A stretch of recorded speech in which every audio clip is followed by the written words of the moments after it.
Bismillahirrahmanirrahim. Əziz Allah'ın salamı, rəhməti, xeyri, bərəkəti sizin üzerinize olsun, güzel insanlar. Biz Kur'an-ı Kerim'i tanıtmağa devam edirik. Eğer hatırlayırsınızsa ki, inanıram ki, ümid edirəm ki, hatırlayırsınız. Biz Kur'an-ı Kerim'in ötən videomuzda Bələd surəsindən bir hissəni sizə təqdim ettim. Ve size söz vermiştim ki, Bələd suresinin mesajlarını başka bir videoda devam ettireceğim inşallah. Verdiğim sözümü tuturam ve planlaştırdığım, çalıştığım, üzerinde işlediğim mesajları size çattırmaya devam ederim güzel insanlar. Bu arada videoları da güzel beğenirsiniz, rəylər yazırsınız, paylaşırsınız. Buna göre size yürekten teşekkür ederim. Yani xeyri çoxaldırsınız. Əziz Allah sizi xeyri çoxaldanlardan etsin.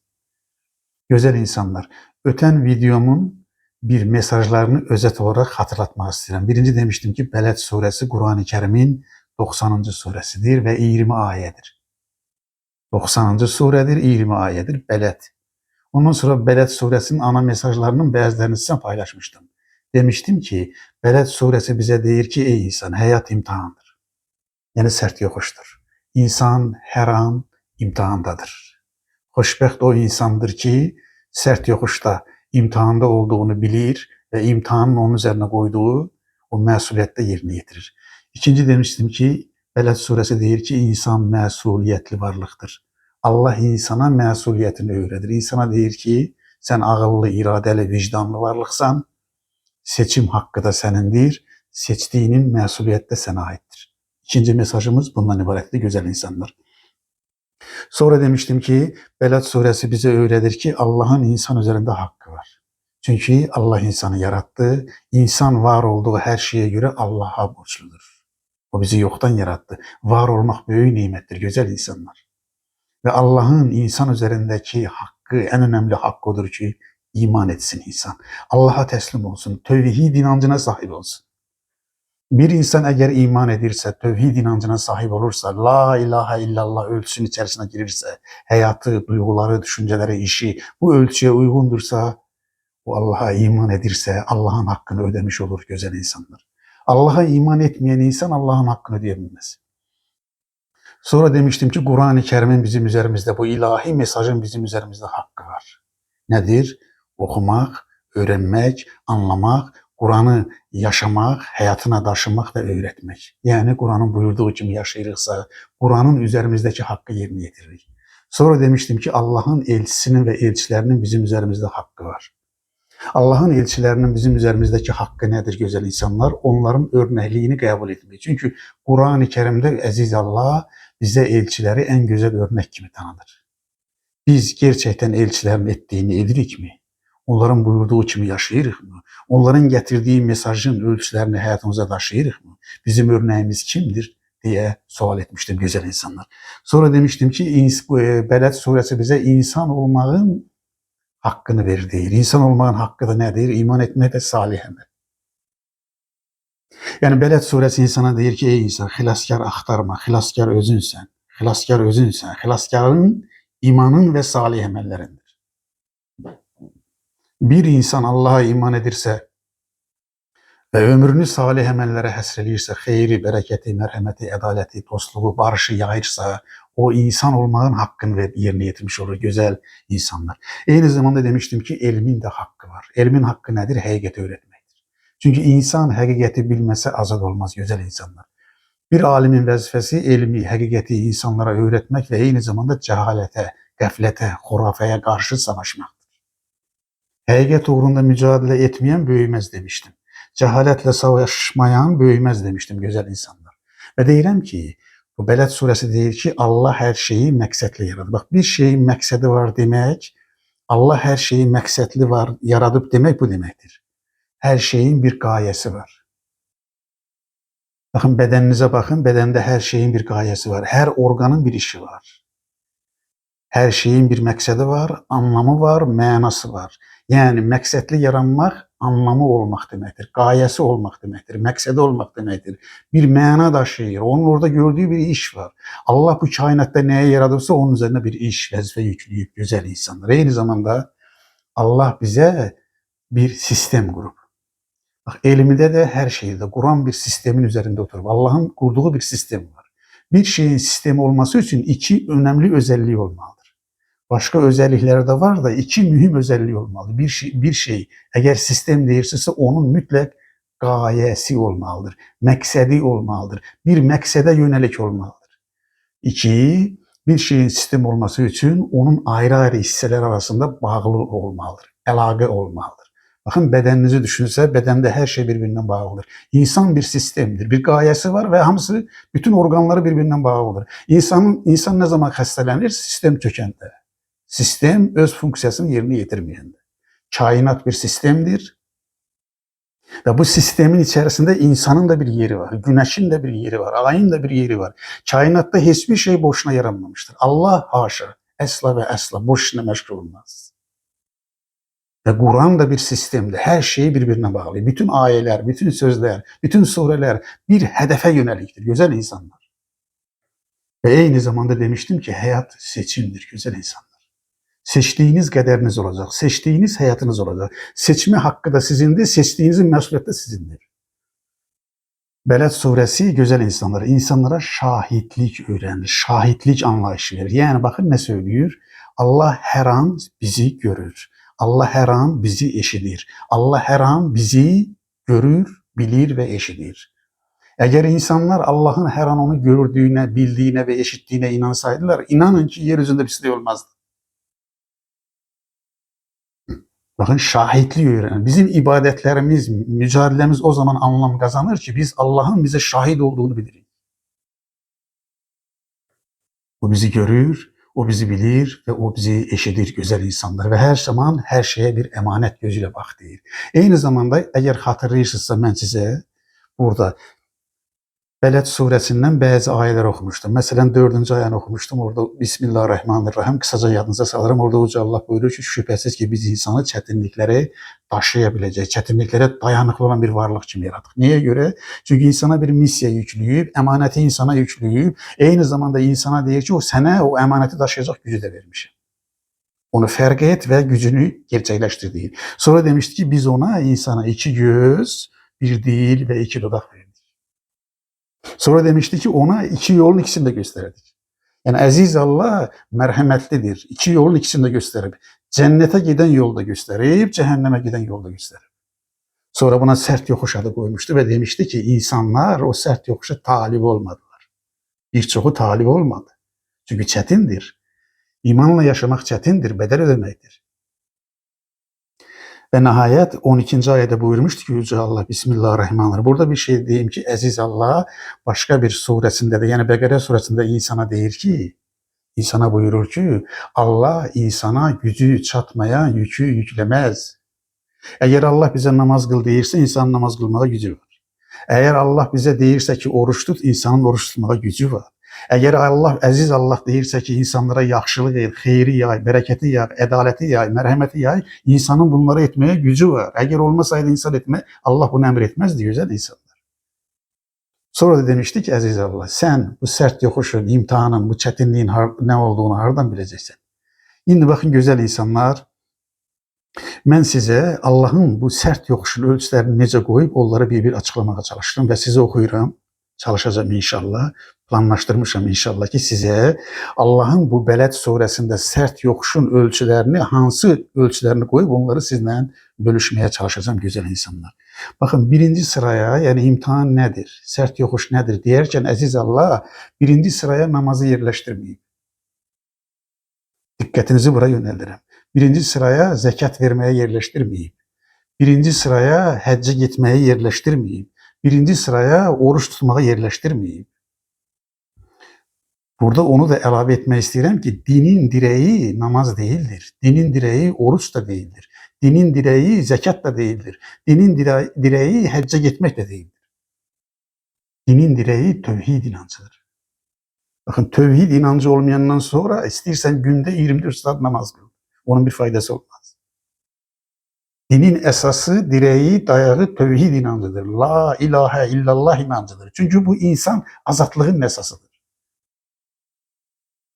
Bakın sert yokuşun ne olduğunu sənə bildirən nə ola bilər ki, buyuran Allah deyir ki, buyurur ki 13-cü ayədə, sərt yoxmuş, baxın birinci sıraya nəyə yerləşdirib? Bir köləni azadlığına qovuşturmaqdır. Bakın bir köləni azadlığına qovuşturmaq sərt yoxuşdur deyir. Nədən azadlığına qovuşturacaq? Bakın, burada mən onları seçdim, istəyirəm bir-bir sizə də çatdıram onları. Bakın, insana deyir ki, insanın özünə deyir ki, sən nəfsinin köleliğindən qurtar və insanları nəfsin köleliğindən qurtar. Özünü de kurtar, bundan da yetinme deyir. Başkalarını da kurtar. Bakın, şeytanın köleliğinden kurtar. Duyguların esaretinden kurtar. Arzuların, isteklerin esaretinden kurtar. Günahların köleliğinden kurtar.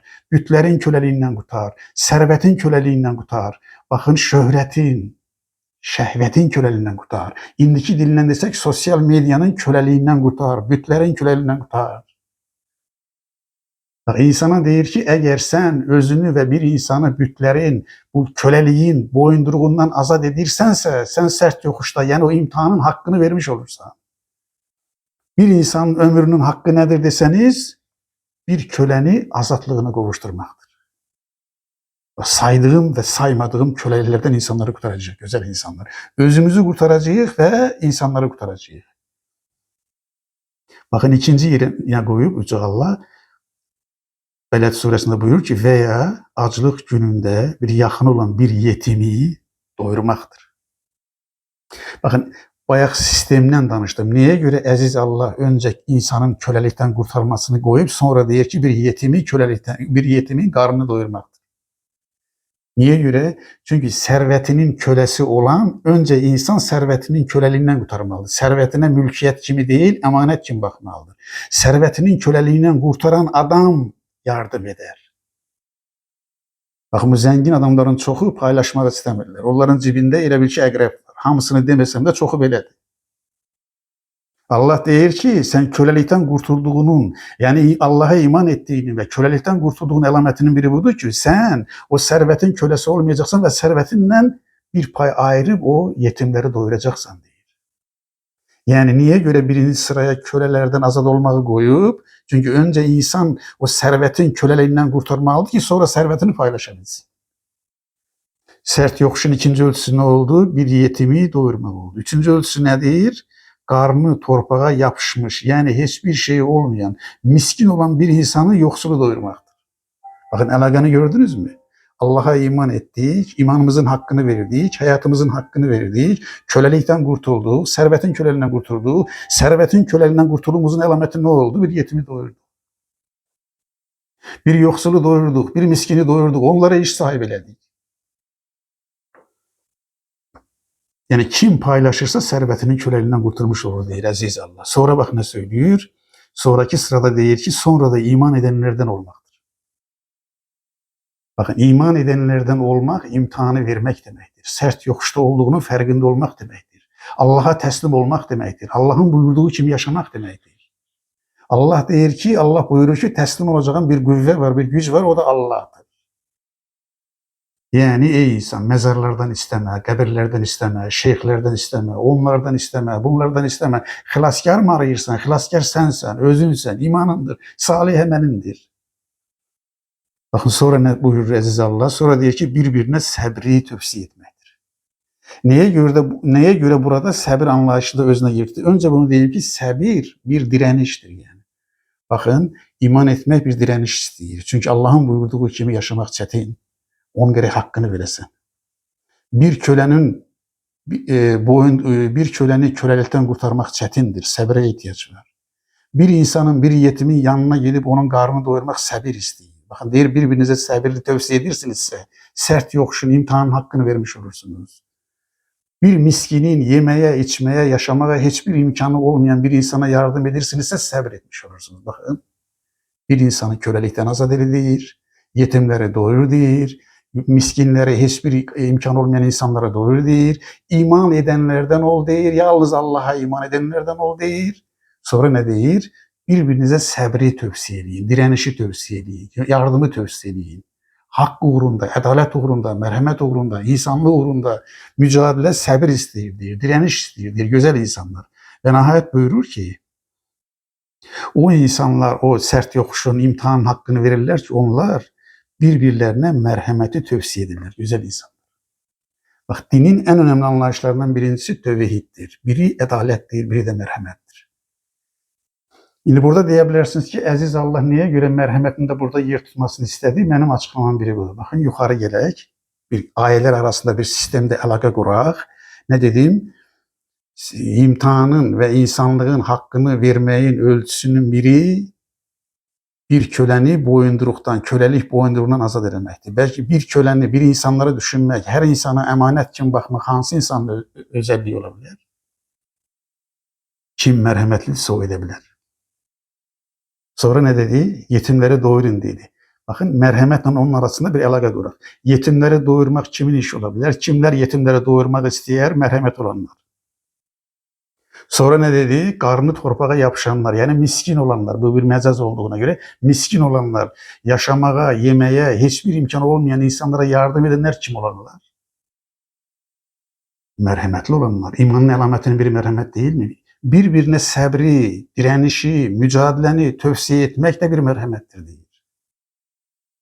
Bak bir insanın bir arzusu, bir isteği varsa, doğru bir işi varsa o insanın o işini gerçekleştirmeye yardım etmek merhamettir.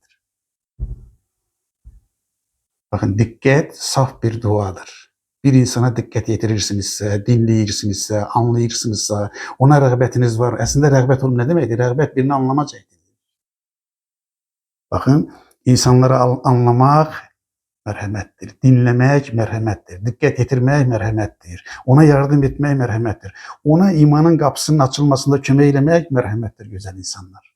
Ona göre insanlara değer vermeyi de içine alan bir sistem kurmuştur. Burada Uca Allah ne demiş oldum? Allah imtihanın, Beled suresinde imtihanın sert yokuşun ölçüleri esasında bunları koydu. Birincisi bir kölenin boynunu kölelik boyunduruğundan azad edecek. Özümüzü ve başkalarını. İki, servetimizi paylaşmayı öğretir bize Beled suresi. Deyir ki eğer Allah'a iman etmişsinizse Allah'a iman etmeyen göstericisinin biri serveti paylaşmaktır. Yetimleri doyurmak, miskinleri doyurmaktır. Sonra nedir deyir? İman edenlerden olmaktır. Eğer iman edirsinizse imtihanı vermiş insanlar sırasında olursunuz. Sonra birbirinize sabri tövsiye etmektir. Ve nihayet birbirinize merhameti tövsiye etmektir diye güzel insanlar. Bakın elə belki bir Müslüman portreti yarattı. Bize bir emanet şuuru verdi. Dedi ki yetimler de, insanlar da, ağaçlar da, çiçekler de her şey bir emanettir.